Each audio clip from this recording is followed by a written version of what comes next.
So round number 4 of the Rugby Championship is here, and the rematch between the All Blacks and the Springboks taking place this weekend. Last game, it was split by the 7 points. Both sides pretty different from what we saw in match number 1, but we will be looking through at the lineups, the key players, a few stats from the first contest, and then also a prediction at the end for, I think, will win this game. But jumping straight into the lineups, both sides have been announced. New Zealand announcing their side around midday Thursday, whereas for South Africa, we did see Rassie announce his team on Monday for one of his earliest lineups that he has ever done. But for the All Blacks in the front row, it is Ethan Agroot, Samisoni Taukei'aho, and Tyrell Lomax. So the two changes compared to what we saw the week prior. Taukei'aho comes in for the concussed Cody Taylor, whereas Lomax comes in off the bench with Fletcher Null taking a spot at 18. The locking duo, it is identical to last week. Scott Barrett as number 4 and Tupavai starting in as the 5. Now those two were pretty busy throughout match number 1. One of them a little bit too busy after winning penalties according to a certain KP. But overall, this duo, I do think it's one that we will see for New Zealand multiple times in the near future. Although there is still Fabian Holland. He will be making his way off the bench for this game, and perhaps he gets some starting minutes throughout the Bledisloe Cup. In the loose forward trio, Simon Parker, he will be slotting in as the number 6. He had 15 tackles throughout that first test match. He's only had 2 matches in his All Blacks career, but he's been busy in both. And I do think that the work rate of this loose forward trio for the All Blacks, it has to be 100%, because you've got Jasper Wiese coming back in for the South Africans. He is a man who loves getting in the breakdowns, puts in some big hits. So the All Blacks have to be on their A game. And with Ardie Savea as the number 7 and Wallace Satiti as the number 8, I do feel like they've got a pretty decent chance of being able to compete with that Bok trio in the back line. This is where we start to see a few more changes for New Zealand. Number 9, Noah Hotham, returning from his high ankle injury. He's a few weeks ahead of schedule, so you hope that they aren't rushing him back into the side. But Beauden Barrett, he will be the number 10. 2 try assists for Beauden Barrett, one of which was that first initial cross kick try for Amoni Narawa. In the midfield, Geordie Barrett and Billy Proctor both keep their spots out on the left wing. This is where we see the debutant in Leroy Carter. Now, he has played for the All Blacks before, but not the All Blacks Union team. He has been in the 7 setup. He is an absolutely phenomenal player. Be intriguing to see how much they go to the high ball throughout this game, the South Africans, and whether or not Leroy Carter, for his first international game, is going to be up for that challenge. Number 14, Will Jordan, so moving from fullback, and then number 15 to take that fullback jersey, it is Damian McKenzie. So overall, the All Blacks, a bit of a reshuffle, a debut, and also a return in their lineup. So an exciting looking team overall. And then we look at the Springboks and what they have done to their starting side. They have made wholesale changes in that backline. The 4-pack is roughly what you'd expect to see. I don't think there's too many surprises there, mainly because Rassie's main goal is to get that rotation going, give everyone in the squad an opportunity, and hopefully all level out to about the same amount of games by the end of this year. But in the front row, it is Oxen Share, Malcolm Marks, and also Thomas Tutui, so no switches compared to what we saw in match number 1. Now the scrums for South Africa, they were pretty dominant at times. New Zealand actually losing one of their own scrums in that second half. Now that wasn't actually this front row, I don't believe, but the case is still there that anytime these men hit that scrum, New Zealand were under pressure, and they have to be very aware of that heading into match 2. Lutiaga takes on the 4 jersey, that is rather than Eben Etzebeth, who's being rested for this game, and Rua Nokia keeps his spot as the 5, and I honestly can't remember a game where Rua Nokia hasn't at least been solid for South Africa. He's one of those guys who got thrown in the deep end last year due to all the locking injuries, and he stepped up. He was one of the best locks in the competition. Him and Tupavai, I think, really shared that team of the tournament role in the 5 jersey, and now gets another chance here. Lineouts can be extremely competitive between these two sides. 78% won by South Africa, 80% won by New Zealand of their own throws. So line-out familiarity is so crucial, and I think that's why New Zealand's sticking with that same locking duo, just having to make that change of Cody Taylor due to the concussion. In the loose forward trio, Sia Kolisi goes back to the number 6 jersey rather than Marco van Staden. Number 7, Peter Steph Tutui, and number 8, Jasper Wiese. So it's been a long time since we've seen Jasper Wiese in action. The last thing we saw from him was a headbutt on an Italian, although that was controversial in its own right, but he's coming back from suspension. The door was wide open for Jasper Wiese. All he had to do was walk through it. Since then, we have seen Kolisi playing 8. We saw his brother Kobus Wiese given the chance. Honeycomb, Elric Lowe, Jano Augustus, they are all still injured. Evan Roos is playing Curry Cup rugby. So if Wiese can just control that discipline, I think he's got that jersey on lock until some of those other guys start to return, and then maybe we see it be competitive. But something that I think South Africa have been lacking, and this is nothing against Kolisi, I think he's actually done a pretty good job in that number 8 role, is a big, solid, brute force type of player. And I think that's exactly what you get from Jasper Wiese. It is just whether or not he lets it go a bit too far, finds himself with another card of some sort in the back line. This is where Rassi has pretty much looked at the team last week and put crosses through absolutely everyone's name except Cheslin Colby. He keeps a spot on the right wing for this contest, but the 9 and 10 combination is Kobus Reinach alongside Sasha Feinberg and Ngume Zulu. Now those two men had a game-changing type of impact off of the bench. Kobus Reinach scoring himself the try in the 74th minute. Sasha Feinberg and Ngume Zulu, he just seems to have something about him. And players on the opposition side need to keep a very close eye on that man because he's got those darting little sniping runs. Same can be said about Reinach. He will always be solid out there in a bot kit, but this is where the backline could really be ignited compared to what we saw in the first 60 minutes of last week, where everything just seemed that little bit flat. There weren't a lot of explosive plays coming from the box, whereas with this backline, it could be thick and fast time after time.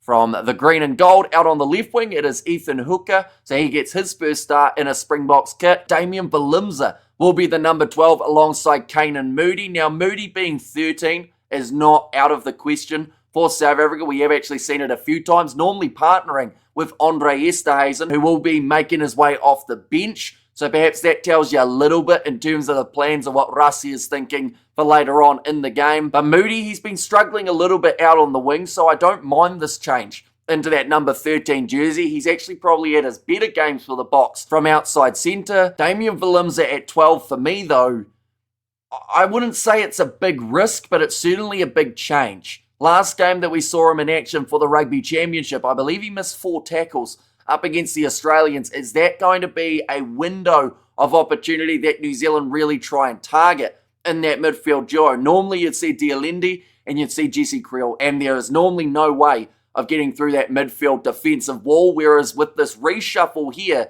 there may be a few opportunities for New Zealand, but then the same can be said about South Africa with so much attacking flair. That is where maybe New Zealand could get caught out a little bit and see South Africa doing pretty well. Right wing, Cheslin Colby, like I mentioned, and then back at number 15 for this game, it is Apalele Pasi, strong under the high ball, also has some very good attacking moments, but he's probably a little bit similar to that midfield combo, how I have seen a few people just slightly critique his defense, but there is absolutely no denying that at this point in time, I believe Apalele Pasi is that best. 15 option off the bench, it is once again the 5-3 for the Springboks. Couple notable names. We see Manus van der Merwe make his way into that 16 jersey rather than Jan Hendrik Wessels, who does move to 17. Arge Snyman is back, and then also Mani Libbok in that number 22 jersey rather than going with Andre Pollard.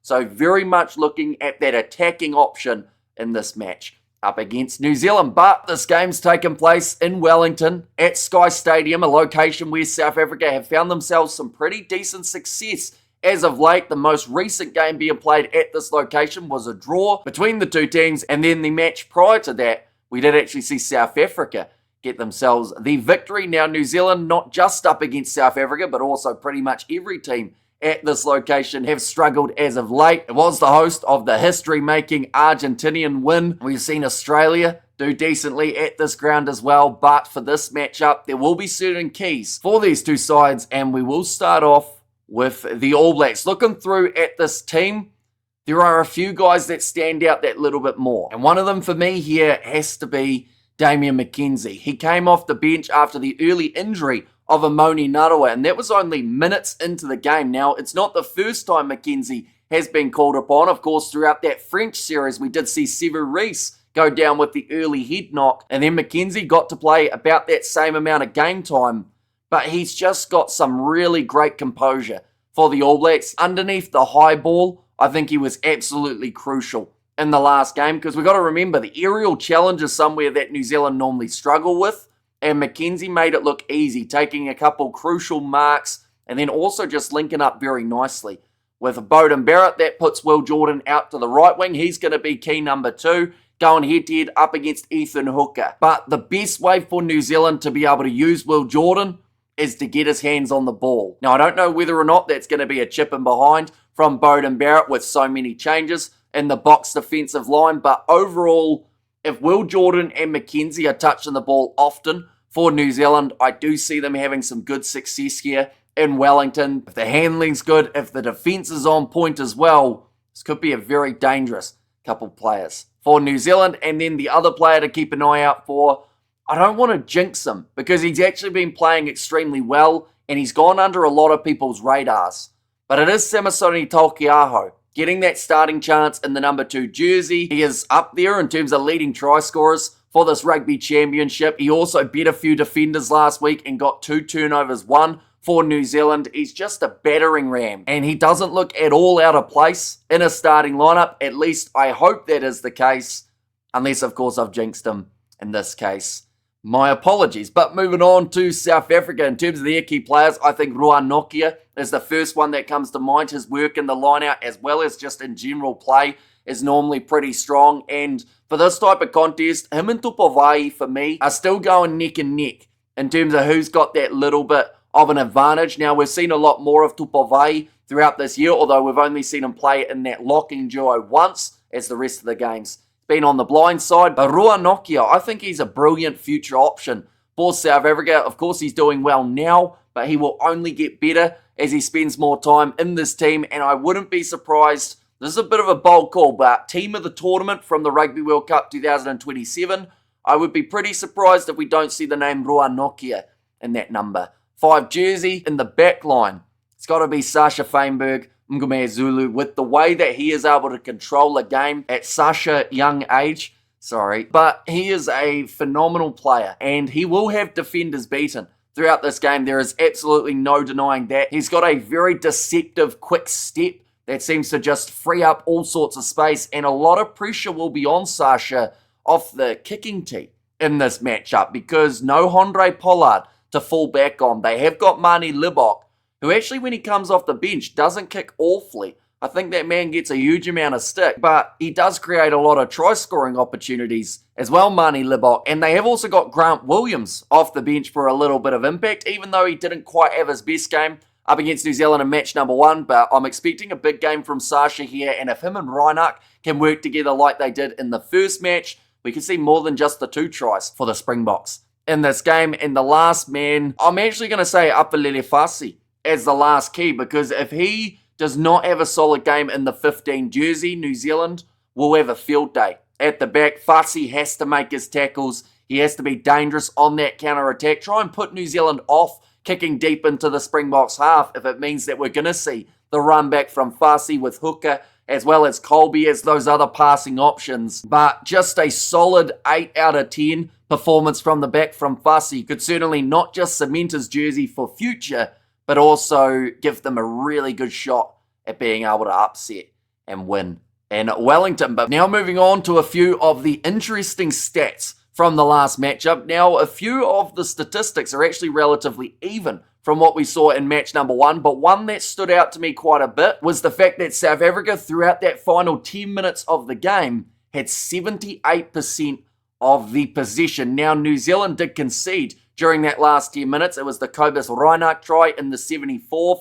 But I believe throughout the second half, we saw a lot more of South Africa with the ball. And as soon as those players made their way off the bench, the impact was felt pretty much instantly. We saw that try from Malcolm Marx in the 62nd minute of the contest. Now, I believe that was one of his last plays of the day, as we did see Jan-Hendrik Wessels make his way on after Kwaka Smith. He got himself the yellow card in the 65th minute. So the fact that during that last 10 minutes, 5 of which the South Africans had less players on the field and they still had more of the ball, was it the case that the bench were that strong, or was it that New Zealand it started to take their foot off the gas a little bit. I do think it was the first one. South Africa really did make some great decisions in terms of who to bring off the bench, but then it also makes you wonder, were they the guys that should have been starting in that match rather than reserves? A few other interesting stats. I mentioned about the lineouts earlier on, how 78% were won by South Africa compared to the 80% of New Zealand. So these two sides extremely even, but 33 lineouts taking place throughout that game at Eden Park. Now, 33 lineouts, adding also the 12 scrums that happened throughout the game. That is 45 times that we went to a set piece in this game. Now, that doesn't happen too often, and maybe that is why it felt like at times there weren't a huge amount of open play moments, because there were so many scrums and there were so many opportunities to get that ball in.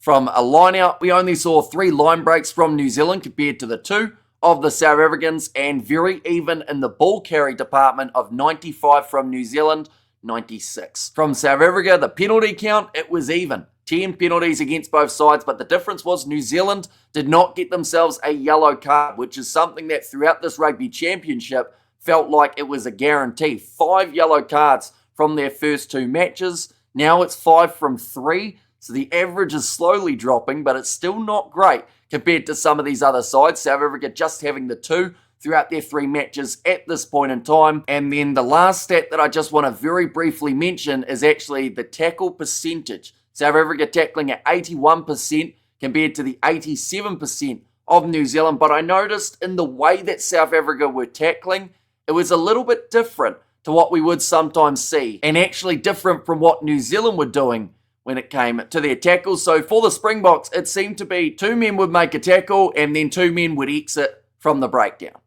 Stock standard double man tackle. For New Zealand, it would be 1 man would try and make a tackle low and then the other would lock over the ball and get that turnover. 7-2, the turnover count throughout this game. But South Africa are normally known for having those guys like a Kwaka Smith or a Peter Steph-Toy, a Malcolm Marks, someone who locks over that ball after a tackle was made, and we just didn't really get to see that at Eden Park, and I'm not sure of the exact reason why, but I do think it's going to make a return for the match this weekend, and maybe the difference could be Jasper Visser, the fact that he will just throw himself into a breakdown. Maybe Kolisi wraps up the legs, and then Visser straight locked onto the ball will be a very tough man to be able to move. But I have talked for long enough, so now we're up to that stage of a prediction of the last 5 times that these two sides have played. South Africa have won 4. New Zealand have got themselves the victory in just 1. That was the most recent at Eden Park. With the exception of the match before the Rugby World Cup in 2023, every single game that these two sides have played of the last 4 have been separated by 7 or less. Now, these two sides look very attacking on paper. Definitely that South African backline. So I think we're in for a slightly higher scoring game than we saw at Eden Park. But there is still a very good chance that it could be quite even on the scoreboard at the end of the 80 minutes. I do once again feel like with New Zealand not going as risky with the changes that they have made, that does give them the slight edge. Now, there's absolutely no denying the South African side could be extremely dangerous. And I've actually seen a lot of South Africans saying that they're either going to win by 15 or lose by 15. Heading into this matchup, they feel like the team is definitely a wait and see what it can do. So I'm going to go with a pretty safe prediction, but I wouldn't be surprised if it's different. I'll go 33 points to 27 in favour of New Zealand. I do think we're going to see more tries, though, from both of these teams heading into the second match. The score could easily be flipped in favour of the South Africans. Now, last week, I did say if South Africa were to win both of the games on New Zealand soil, I would get myself a buzz cut. Maybe if South Africa get themselves the win here, we will still consider it, but I'm pretty sure for that to happen, we'll have to hit some sort of light goal on the live stream of the commentary. So, of course, be sure to check that out as well. But this game kicking off at 7:05 p.m. New Zealand time on Saturday night. That'll be a 9:05 a.m. kickoff for you guys in South Africa.